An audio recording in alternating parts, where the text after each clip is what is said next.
What's going on, everybody? Welcome back to Engineered to Drive, and today we're going to be taking apart the 7AFE. This is the continuation in the 7AGE build for the MR2.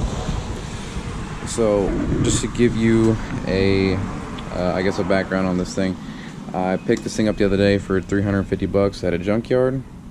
It supposedly ran good, as the junkyard stated it. Ran good and runs good. But today I'm going to be taking the whole thing apart. I got to take the head off, all the accessory, all that stuff off. I did get the modified crank sprocket, timing gear sprocket for this, in order to fix the timing. I got it from MRP. But just to give you guys like an actual close-up of how nasty this thing is, that's the timing cover. This is the oil pan. Look at how nasty that is. Look at that, just on my finger. But that's how it is all the way around. It is absolutely filthy. So it's gonna get pretty nasty taking this thing apart, but it really shouldn't take me that long. I'm gonna leave the intake manifold attached to the head, but I'm gonna take the exhaust manifold off just that way that it sits on my shelf a lot easier. But without further ado, let's get to it.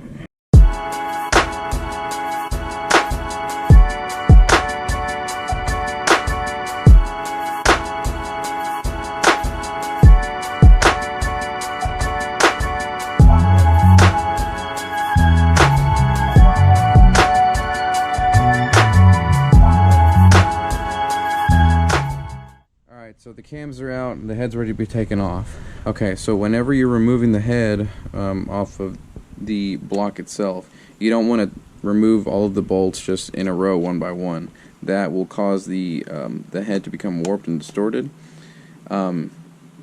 So regardless, even though I'm not using this head, I'm still going to take off the bolts in the correct pattern. So what you want to do is you want to go from the outside of the head inward. So it's 1, 2, 3, 4, 5, 6, 7, 8, 9, 10. And then whenever you're installing the head and torquing the bolts down, you're going to go from the inside out. So it's 1, 2, 3, 4, 5, 6, 7, 8, 9, 10. Also, these head bolts are all 12 points, so you can make sure you have a 12-point socket whenever you're removing these.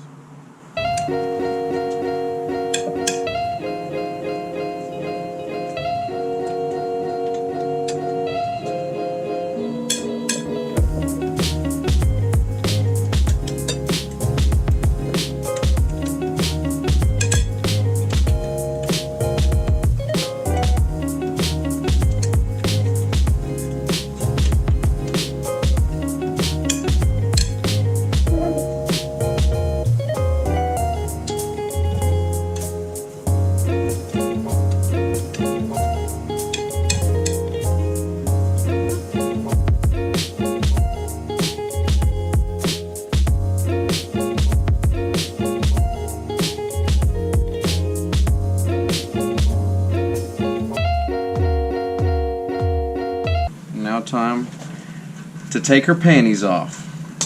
I guess this will be her bra, really.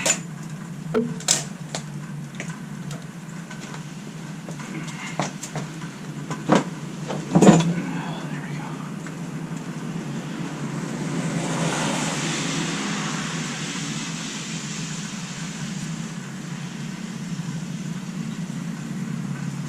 Cylinders 2 and 3 still have the original cross-hatching marks. The tops of the cylinders are freaking disgusting. Freaking diesel, man. The tops of the cylinders, or the pistons, I'm sorry, are disgusting just from all like the carbon buildup and shit like that. But overall, they don't look too bad. All right, so we got the head off. Like I said, at least in cylinders 2 and 3, I haven't rotated the crank yet, but at least in cylinders 2 and 3, the original cross-hatching marks look really good in there. There is a bunch of carbon buildup on the top of the pistons, like I said, but now at least the head's off. The unnecessary components are off. But now I'm going to go ahead and take the water pump off, the crank pulley off, just get the rest of this disassembled.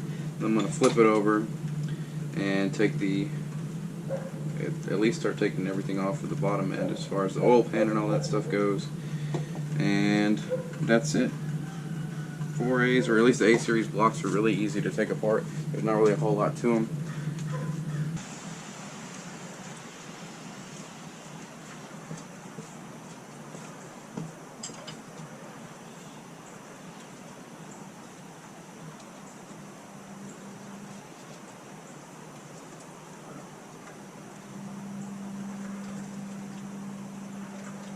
So you can definitely see the original crosshatch, but these are cylinders 1 and 4. Rotate the crank around, and it feels good turning. It doesn't have any sort of resistance or anything, but I don't know if you can even catch that glimpse or not of those hatch marks too. But I don't even think this thing's ever been opened at all, just because here's the 2-layer metal head gasket from Toyota, and the timing belt itself is also, where'd it go? This is also Toyota made, so I don't even think this thing's ever been serviced as far as timing belt, or hell, even a tune-up. This thing is so disgusting. So when I took the crank pulley off, it actually came off really easy, but I'm going to go ahead and take off the timing gear itself. That way I can start taking this tensioner, and the oil pump needs to come off because I'm going to be using the 4A oil pump. But the crank pulley came off super easy with the puller that I borrowed. But I also have the new MRP broach timing gear sprocket to fix the timing issue that occurs whenever you're doing this swap. So you need that. You can either get this from MRP. I ordered it straight through Battle Garage, and it was like $100. Or you can get the adjustable cam gears that, in order to fix the timing as well. But I didn't want to get adjustable cam gears, especially since this isn't going to be some crazy high horsepower build. So I just went the easier option of just getting the timing gear. Now the next thing I'm going to do is just take the oil pan off, and I guess both parts of the oil pan. This is like a 2-part oil pan. You got the second part where like the drain plug is, and then just like girdle, or I don't even know what really to call it. But anyway, these are all just 10mm bolts. And what I'm going to do for anything that I will obviously be reinstalling, I'm going to just put it back into the block itself. Or I'm going to use sandwich bags. Sandwich bags are also a great alternative to be able to track and make sure you know what bolts go where, instead of you playing a guessing game and trying to figure it out.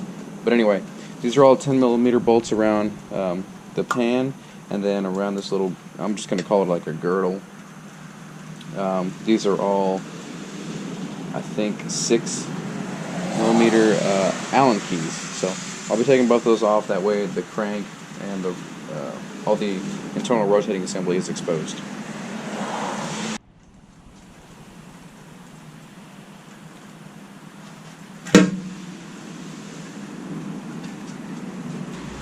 And there we have it. We've exposed the underbelly of the beast. So now it's going to be time to clean out all of this crud and gunk, and there's just so much buildup of nastiness everywhere. But I did notice one thing, that I have a dent in my oil pan, so I'm going to have to go to the junkyard. It sucks after, buying the whole engine itself that this has a dent in it. So,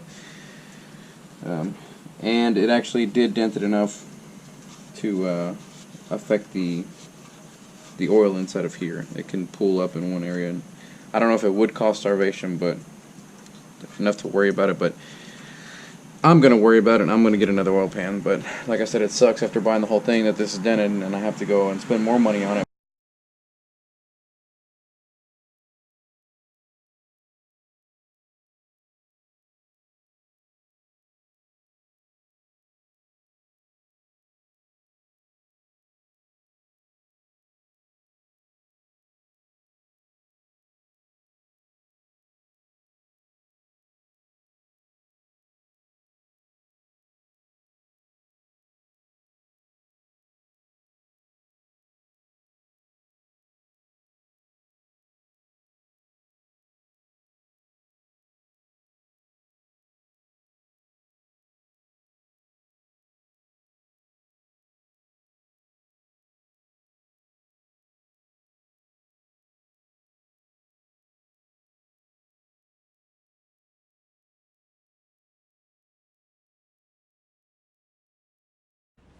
Alright, that's going to be it for this episode, everyone. Stay tuned for the next one, where all I'm going to be doing is cleaning off all the years of dirt and grime and neglect that this thing has. But be sure to like, comment, and subscribe to follow the journey to get the MR2 back on the road. Super excited about this build. I'll catch you guys in the next one.